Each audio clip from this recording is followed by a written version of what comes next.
If you're looking to create, grow, and sustain your wealth, download and subscribe to the Pain Points of Wealth podcast at BeBullish.com with Bob, Ryan, and Chris Payne. It's your podcast for market insights, money tips, and real talk on the economy. Download and subscribe at BeBullish.com.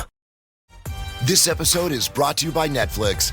This Monday night, witness the end of an era. John Cena takes center stage for his final appearance ever on Monday Night Raw.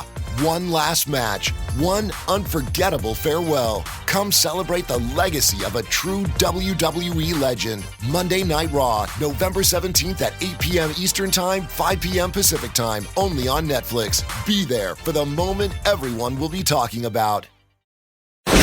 The Stone Zone, entertaining and informative. On the Red Apple Podcast Network. Welcome. You are now entering the Stone Zone. I've just returned from a week in Washington, D.C. I've forgotten how cold it gets there, but I was there when, after 43 days of a Democrat-caused government shutdown, President Trump signed legislation on Wednesday night to reopen the government, bringing an end to the partisan games that were being played by the Democrats to the detriment of the American people. The continuing resolution, ultimately passed by the Senate and the House and signed into law by the President, will only fund the government through the end of January and fully funds 3 of the 12 appropriations for fiscal year 2026, those being agriculture, military, construction, and Veterans Affairs, and the legislative branch through the end of September. So the Democrat extortion plot has officially come to an end because enough Democrat senators had the conscience and were willing to buck their own party leader, New York Senator Chuck Schumer, the minority leader, to reopen our government. Senator John Fetterman, who surprisingly has emerged as a voice of reason, a true moderate centrist in the Democrat Party, spoke candidly about the calamity within his own party throughout the government shutdown debacle, how Democrat leadership is asleep at the wheel, and how the Democrats' maniacal base is eating itself alive from within. Fetterman told Fox News that no one really knows in the Democrat Party who's in charge these days. Quoting the senator from Pennsylvania exactly, he said, "My values are reflected in my vote and the things that I support here. And if that might put me at odds with parts of my party, well, I'm okay with that. I mean, we need to be a big tent party. I mean, that's my principle because it's wrong to shut our government down," said Fetterman. And now we knew that if we would put at risk those 42 million Americans on SNAP or paying for our military and the Capitol Police. I mean, people have gone 5 weeks without being paid. That's a violation of my core values, and I think it's a violation of our party's values as well. I was sad to hear that Fetterman was rushed to the hospital subsequently with some kind of either aneurysm or some other neurological problem. I have been surprised but pleased at the way John Fetterman has emerged as a voice of reason, kind of out of step with his entire party. I would not be shocked if by the time he comes up for re-election, John Fetterman were to switch parties, because I think with his current views, he'd be much more at home in the Republican Party. Fetterman once again said the right would say really rough things and names, but on the left, it's like they want me to die or they're cheering for your next stroke, even if they have a GIF where they have a stroke in your head. That means a graphic. The Democrats thought they had achieved a political masterstroke by holding our government hostage and inducing a painful shutdown. And while it may have slowed down President Trump's economic recovery in the short term, it may have done more damage within the Democrat Party and increased fractures that could do serious long-term damage heading into next year's midterms. While the economy is measurably better, while food prices are down, while gas prices are down, while President Trump delivered the greatest single tax cut in American history, a tax cut that will be renewed come January, It is also true, based on a lot of the polling that I'm studying, the American people do not feel better. And in fact, food prices today, grocery prices, are not as low as they were the final year of Donald Trump's first term in the presidency. I saw this phenomena before in 1996 when both Bill Clinton and Ross Perot challenged sitting President George H.W. Bush, who argued in vain that the economy was strong. But until the American people feel it, until the American people believe it, it will not be a vote-affecting reality. The president is in the instance of trying to turn around a ocean liner. This will take some time, but I have confidence that between his tariff policy, his policies of cutting taxes and reducing regulation, there's still a strong chance, once we get a new Federal Reserve chair and a new majority on the Federal Reserve and a resultant deep cut in our tax rates, our interest rates, that the economy could yet boom. Speaking of that, the Trump administration is considering portable mortgages. A federal housing finance agency, Bill Pulte, said that his agency is considering issuing portable mortgages in order to help homeowners. Home ownership still remains out of reach for many, many Americans, particularly younger Americans. One of the obstacles, of course, are high interest rates, also inavailability of housing stock. Portable mortgages would give homeowners the ability to transfer an existing mortgage, including their terms, rates, and amortization schedule, to a new residential property. Portable mortgages are currently not allowed in the United States, but are currently available in Canada, the UK, and parts of the European Union. I believe that portable mortgages could help spur new ownership, too, if it could just unlock the golden handcuffs of preventing the supply of available homes from meeting demand. Housing inventory is stuck at historically low rates at about 1.55 million units, down from 2.2 million units. That has been the average from about 1982 to 2025. This is because many Americans took advantage of the 30-year mortgage rate that was put into place in January of 2021 when it reached an all-time low of 2.65% during the COVID pandemic. So they're stuck in their homes because they do not want to lose this favorable mortgage rate that they will likely never be able to obtain again. It's common sense. Portable mortgages would be able to solve this problem. The FHFA, that's the Federal Housing Finance Administration, in my opinion, should move forward with this reform and other measures that help create the next generation of homeowners, as property ownership is a bedrock right. And those who own property are more likely, I think, to vote Republican.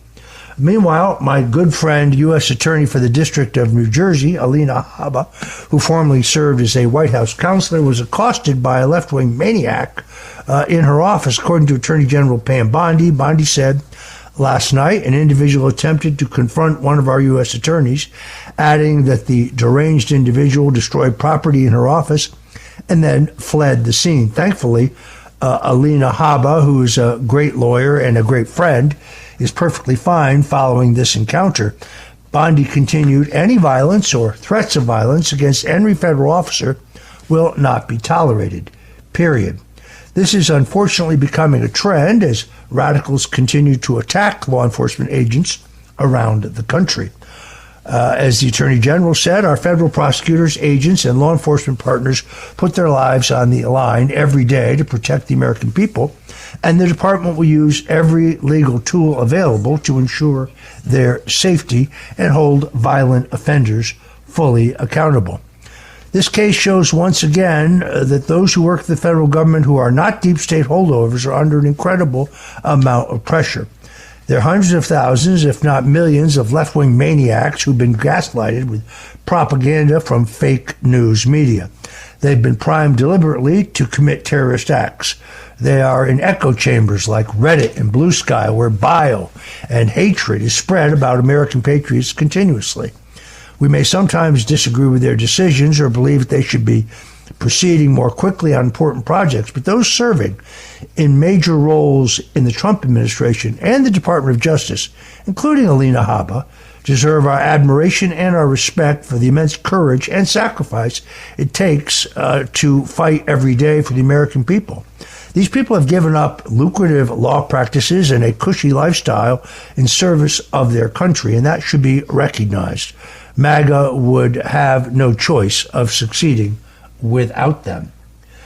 Meanwhile, as we reported to you 2 days ago, California Congressman Eric Swalwell, who has faced a barrage of controversy in recent years from his alleged ties in an extramarital affair with a communist Chinese spy, Fang Fang, while he was a member of the House Intelligence Committee and had full access to classified documents, to his infamous on-air mishap in 2019 when he, shall we say, broke wind on air. But now, a new revelation raises even more serious questions about Eric Swalwell's integrity and eligibility to serve in Congress. You see, despite serving as a congressman from California's 15th district and claiming that his hometown was the town of Livermore, California, Swalwell, on a deed of trust filed in the District of Columbia, has declared a Washington, D.C. property as his, quote, principal legal residence, close quote.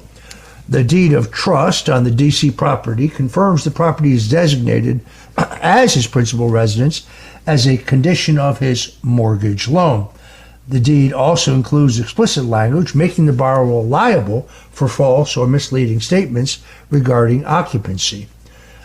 Borrower shall be in default if borrower gave materially false, misleading, or inaccurate information or statements to the lender. Material representations include the borrower's occupancy of the primary or the borrower's principal residence. By the way, these are publicly available documents that anyone who has a laptop and half a brain can find. So none of this is classified or any of it is proprietary. It's all online. Now, under Article 1, Section 2 of the Constitution, members of Congress must be, quote, inhabitants, close quote, of the state they represent at their time of election. So in California, maintaining this lack of inhabitancy means holding tangible, veritable ties to the state, such as owning or renting a residence, registering to vote, paying state income taxes, or possessing a California driver's license. California Elections Code 349 goes even further, saying a domicile is defined as the place in which his or her habitation is fixed, the place where a person intends to return and remain. So if Congressman Eric Swalwell's true domicile is in Washington, D.C., the city where he himself has declared his principal legal residency, I would argue that he's no longer meets the basic requirement of being a California inhabitant. Therefore, he is no longer legally qualified to be a member of Congress. Interestingly enough, I saw him on TV last night. His defense is very similar to that of Adam Schiff, a man who's also been caught, although in his case, he claimed principal legal residence in two places at the same time, one of them in Potomac, Maryland, the other one in California. All of this from publicly available documents. Seems to me that on the left, a simple explanation that it's not true, I didn't do it, Donald Trump hates me, and I've been targeted, seems to be their entire legal defense. And so far, many in the mainstream media seem to be letting them get away with that. That's why I urge anyone who's interested to go online and look up these documents themselves. And you will see that there obviously is still a two-tiered justice system. Now, according to today's news, the Federal Housing and Finance Administration has sent a criminal referral to the Department of Justice regarding Congressman Swalwell, and it remains to be seen what action the Department of Justice will take. But if they see the same documents that I saw online, well, then Eric Swalwell will be charged, first of all, with mortgage and bank fraud, but then secondarily, there should be some challenge to his sitting in Congress as a member from California. I'm Roger Stone. You're listening to the Stone Zone. Don't touch that dial because we'll be right back. The Stone Zone, entertaining and informative. On the Red Apple Podcast Network. Welcome back. You are re-entering the Stone Zone. I really appreciate those kind words from Vice President J.D. Vance. I had an opportunity to visit with the Vice President where I was in Washington, D.C. Earlier this week. I must tell you, I'm increasingly impressed with J.D. Vance. I think he comes across in person somewhat different than he does on television, but I am very deeply impressed by his knowledge and his commitment to President Trump's agenda and his incredible courage. He is the front runner for president in a party where we don't dump sitting vice presidents. I think the president has made a wise choice in the selection of J.D. Vance. I think of the choices available, he was actually the best choice. It is kind of funny to see so many lemmings screaming that we've lost the 2026 off-year elections, not recognizing that in politics, a week is a lifetime. And those who expect the president to turn around the entire country, including our economy, within a year, I think we're always being unrealistic. This will take some time. But give President Trump and Vice President Vance some credit. They have closed our southern border. They have mounted the single greatest deportation of dangerous illegal immigrants in U.S. history. And finally, we are making trade agreements with our trading partners that are mutually beneficial, not one-sided. This is a sea change from previous years. And it's interesting that I think back to 1988. That's the first year that I urged Donald Trump, the New York State real estate developer, to seriously consider a campaign for president of the United States. He was skeptical at first, but then he agreed to do a speech in Portsmouth, New Hampshire, to kind of road test his ideas. Those days, he refused to use a teleprompter. In fact, he refused to work from handwritten notes. He spoke off the cuff.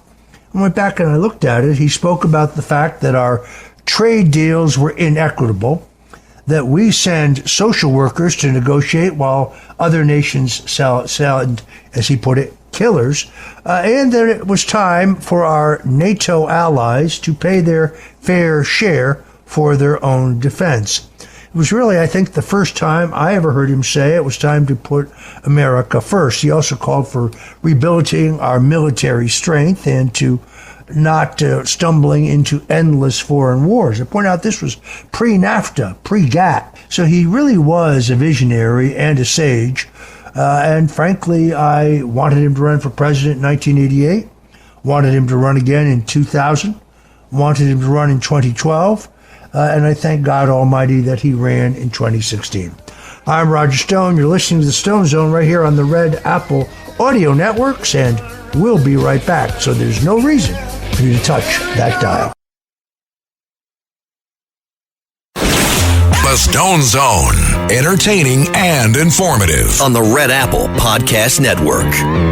I really appreciate those kind words of among our greatest presidents. So it turns out that former special counsel Jack Smith, now under fire for orchestrating the invasive, unconstitutional Arctic frost operation, which spied on sitting Republican senators and members of Congress, as well as many of President Trump's most high-profile supporters and friends, myself included, had a secret meeting with then FBI Director Christopher Wray in May of 2023, just a few months before he began investigating January 6th. A significant case notification document was created as a record for the meeting, indicating its importance. Senator Chuck Grassley of Iowa and Senator Ron Johnson of Wisconsin received the document as part of their ongoing investigation into Operation Arctic Frost, which could be the second biggest dirty trick and abuse of power in American governmental or political history. Senator Grassley said, Jack Smith claims he wants to come and tell his story to Congress under oath, but when I asked him point blank if he ever met with Attorney General Garland or Deputy Attorney General Lisa Monaco or FBI Director Wray as part of his investigation, he refused to answer the question. Well, now it is known that Smith did meet with FBI Director Wray shortly before he proceeded with his prosecution of President Donald Trump. I don't think they were talking about the weather. These men were engaged in collusion as part of the election interference conspiracy to remove President Donald Trump from the picture in 2024. Their schemes badly backfired, as did the attempt to kill the president, first in Butler, Pennsylvania, but then subsequently in Donald Trump's own golf course in West Palm Beach, Florida. Both of them, I think, backfiring badly.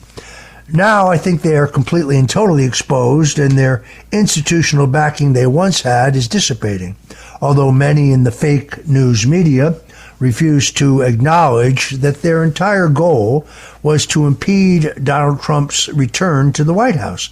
This was the election interference, not the so-called Russian collusion, what we now know was a complete and total hoax.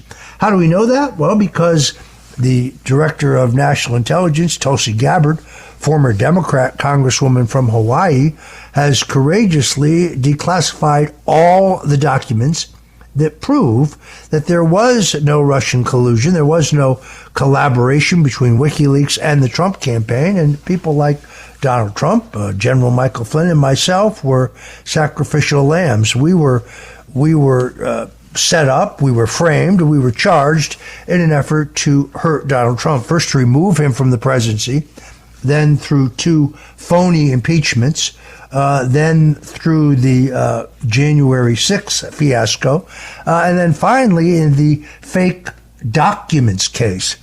That, of course, means that the final step of that seditious conspiracy took place in Palm Beach, Florida, where Mar-a-Lago was raided. Reminded me of the raid on my own home, 6 o'clock in the morning. That means this seditious conspiracy can be investigated by a federal grand jury, not in Washington, D.C., where you will never get justice, but in South Florida. And therefore, it was significant last week when Fox News reported that former CIA Director John Brennan, who I believe is the man who orchestrated the Russian collusion hoax more than any other public official, as well as FBI officials Peter Strzok and Lisa Page, along with 30 other individuals, had received subpoenas to explain their conduct to the grand jury. Looks to me like justice is coming. Well, now we learn that Smith met with Director Wray shortly before he proceeded with his prosecution of Trump. Their schemes are backfiring badly. All that awaits are indictments, perp walks, speedy trials, and jail sentences for this cabal of criminals. I've been working on a piece for my Substack because I figured out that the U.S. Mint currently is spending 13 cents in order to mint a nickel coin, which makes no sense at all. But now I realize it's the end of an era and that the United States is going to end production of the penny. The U.S. Mint announced they'll no longer be creating any new pennies, ending the run of the penny after 232 years of production. The final penny was created just yesterday at the Philadelphia Mint. They're ceasing production because with reportedly 300 billion pennies in circulation, there are far more than are needed for day-to-day commerce. Each penny also costs about $3.69 to make, which makes them economically non-viable. In fact, it seems idiotic to keep producing them. Whoever thought that the penny that's, in that jar by the wall in your home, or perhaps in your purse, or, between the sofa cushions at your home, would someday be a collector's item, but I think that will be the case. The United States is expected to save approximately $56 million annually by stopping production of the simple penny. They will occasionally strike small numbers of 1-cent coins for collectors and numismatic reasons, but their mass production is now officially over. This follows a directive from President Trump that was made to the Treasury Department way back in February. So the inflated cost of a penny is a reminder of the debasement of our currency, which has lost over 95% of its value since the beginning of the 20th century. Let's hope that this is not the beginning of phasing out of all coins and paper money and heading towards some compulsory digital currency. I hate that idea where every American citizen would be given a plastic credit card of some type to buy groceries or gasoline or make any other purchase, because that could be centrally controlled. And if the government didn't like the church that you were giving to, or the political contributions that you were making, or how you spend your money, let's say on a 6-pack of beer or a fine cigar, well, they could just decide that you're no longer able to buy anything. They call it a social credit score in China, and that's where I think digital currency is headed. That's why I don't like the Real ID. For those who aren't aware, but we have a program in place that was actually became law after the attacks on America of 9/11, in which there is now a database and that a Real ID certification, which will be affixed to your driver's license, will soon be required in order to board an airplane.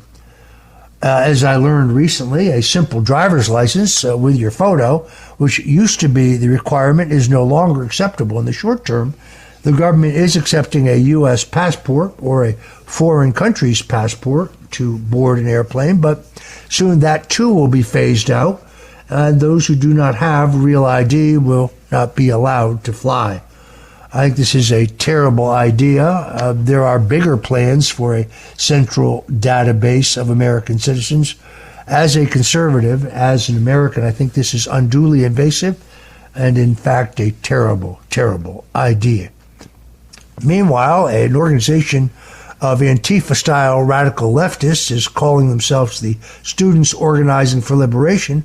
They have taken credit for the incredible violence that occurred at the University of California's Berkeley campus early this week in a vague attempt to obstruct a Turning Point USA free speech event.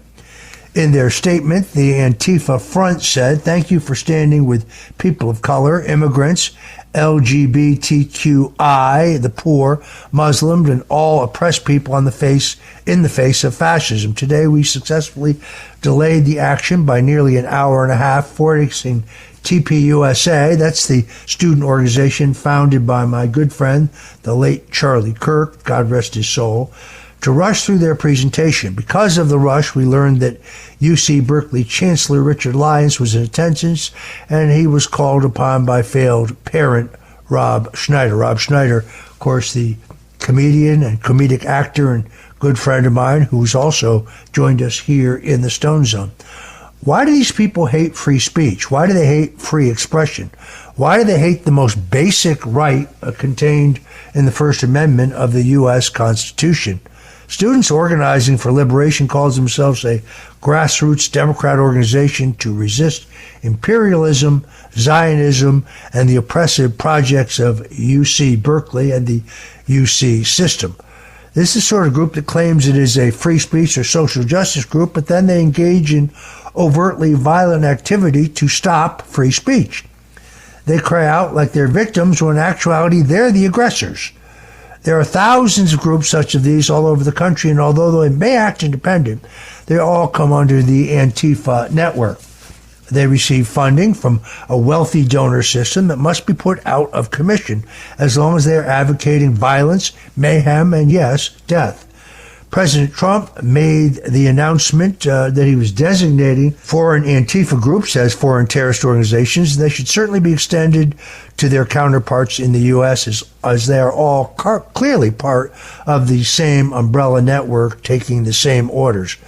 There is no excuse for violence, nor is there any excuse for limiting the free speech of anyone as long as they are not advocating violence.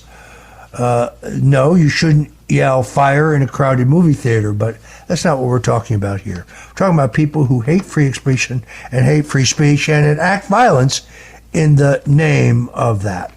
Meanwhile, Gavin Newsom's former chief of staff, Dana Williamson, has been charged with crimes related to campaign fund misuse, tax fraud, and obstruction of justice. Williamson was indicted on 23 counts, including conspiracy to commit fraud, bank fraud, and wire fraud, making false statements, obstruction of justice, and filing entirely fake tax returns.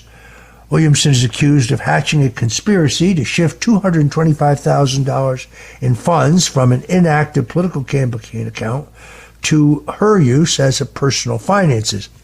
It was allegedly shifted through different business entities and laundered as payments for a consulting job that never actually existed. Williamson also allegedly claimed a $1 million in personal expenses as business deductions, which evidently included traveling on private jets, staying in five-star hotels, buying expensive handbags, and redecorating her home. Throughout the investigation, Williamson reportedly lied to the FBI in an attempt to cover her own tracks. If she's convicted, she faces up to 20 years in prison with fines of $250,000 each per wire and bank fraud-related charges. Again, Williamson served as Gavin Newsom's, the would-be president's, chief of staff from late 2022 until December of 2024. Should not be a surprise to anyone that a major league fraudster latched on to Newsom, who, to my view, is one of the slipperiest and most disingenuous politicians imaginable. No doubt she found herself right at home in his inner circle. There is no doubt that he is running for president, but I ask again on what basis he will run. Will he, like Mike Dukakis decades ago, say that he, Gavin Newsom, will do for America what he's done for California? California is a flaming wreck. They have the highest taxes and the highest crime rates in the country. Here you have a state that is majestically beautiful in terms of its natural environment, but has been run down by the high tax, soft on crime policies of Gavin Newsom and his predecessors. So if they want to nominate Gavin Newsom because he has, well, near perfect hair, that will be fine. I think he is eminently beatable, but he himself has a problem because former Vice President Kamala Harris still aspires, in my opinion, to be president. The old Democrat Party of Harry Truman and John F. Kennedy, a party that believed in capitalism, free enterprise, a strong national defense, and yes, God, literally no longer exists. And their choices seem pretty thin. I'm Roger Stone. You're listening to the Stone Zone, and we'll be right back. The Stone Zone, entertaining and informative. On the Red Apple Podcast Network. I've often said here that I don't get my news from CNN for the same reason I don't drink out of the toilet. And now a CNN fake news hack is running cover for New York City's far-left mayor-elect Zohran Mamdani, claiming incredulously that Mamdani is not a regular socialist, but a democratic socialist. CNN anchor Abby Phillip, who is not a journalist, but a propagandist and a distortionist, appeared on the Joy Reid show. Now, Joy Reid, if her IQ was 1 point lower, you'd have to water her like a plant. She accused me of Russian collusion for 3 years without a shred of evidence of same. But she spoke and interviewed Abby Phillips, who spoke about the beliefs of Mamdani and that tired windbag, Senator Bernie Sanders, arguing that they aren't really socialists, even though they themselves can't go 10 seconds without assuring you that they are, in fact, socialists. So a warning to listeners, if you saw this particular segment, it could cause you to lose IQ points. Abby Phillips simply said, I think this is a constant battle that is happening within the Democrat Party. They're afraid of the left flank of their own party. Everyone's just afraid of the S word, but hear me out on this. Voters are not as concerned about these labels as I think the politicians think they are. In reality, if you study the polling, Abby Phillips is not completely wrong. When you just read people the label, socialism doesn't scare them as they should. But when you tell people what those policies entail, whether it is high taxes, whether it is the state owning the means of production, whether it is the soft on crime policies, whether it is the constant promotion of DEI and racial identity politics, the American people aren't buying it. Their ridiculous framing is absurd. It's just as absurd as saying that Antifa cannot really be bad because they call themselves anti-fascists when they themselves are the fascists. They're the ones who oppose free speech. There's the one who oppose free expression and freedom of thought. Or like lauding the Democratic Republic of North Korea because what the dictatorship has labeled itself. Does anybody think that North Korea is in fact a democratic republic just because they say they are? The ideas of Mamdani are unabashedly far left, and anyone with a rudimentary knowledge of economics or just basic common sense can understand what damage the high tax, soft on crime policies will do to the people of New York City. When Mamdani fails, morons like Phillips and Reed will make excuses, and they'll try to find scapegoats lacking the cranial capacity and intellectual honesty to ever reevaluate their own views.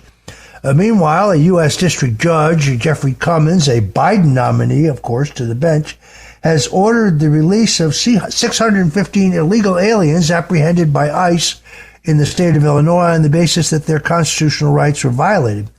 Cummings ruled that the detention of the illegals was in violation of a 2022 settlement agreement preventing warrantless arrests in the Chicago area.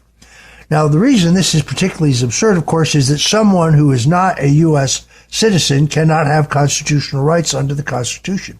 This absurd settlement is one of the reasons why crime and depravity is spiraling out of control in Chicago, by the way. The lawsuit was filed by the National Immigrant Justice Center and the ACLU in an attempt to block immigration law enforcement. At least temporarily, they found some success in doing so with this ridiculous ruling. So when you hear liberals whine about the disintegration of democracy and their lack of faith in our nation's institutions, the reason that the case is because of rulings like this. This system has been gamed by the Democrats and liberals who have strategically put liberal activists into positions on the bench. They have created a critocracy, or rule by unaccountable judicial fiat, which makes restoring America to normalcy very difficult. That's why President Trump would be wise to take a page out of the books of great presidents such as Abraham Lincoln and Andrew Jackson. And yes, I think he has a right in an emergency situation to ignore certain federal rulings. Now, I'm not a lawyer, but history shows that past presidents have done this and have done so to the betterment of the country. The president should consult his lawyers, but we cannot have a situation in which unelected federal judges give these national rulings despite the fact that they're district court judges. We have a serious problem with federal judicial tyranny in this country, and until a judge such as Judge Boasberg in D.C. is actually impeached because of their willful violation of the Constitution and the law, well, those in the judicial branch will feel empowered to do whatever they want. I'm Roger Stone. You've been listening to the Stone Zone here on the Red Apple Audio Networks, where 5 days a week we talk news, politics, and dare I say it, culture. Tune in with us until tomorrow when we meet again. God bless you and Godspeed. Crazy about a shirtless man. Thanks for listening to The Stone Zone with Roger Stone.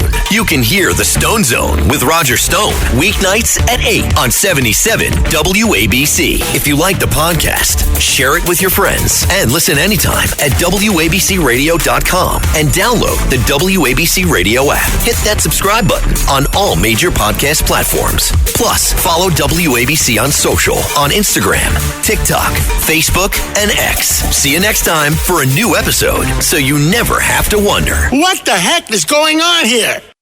If you're looking to create, grow, and sustain your wealth, download and subscribe to the Pain Points of Wealth podcast at BeBullish.com with Bob, Ryan, and Chris Payne. It's your podcast for market insights, money tips, and real talk on the economy. Download and subscribe at BeBullish.com.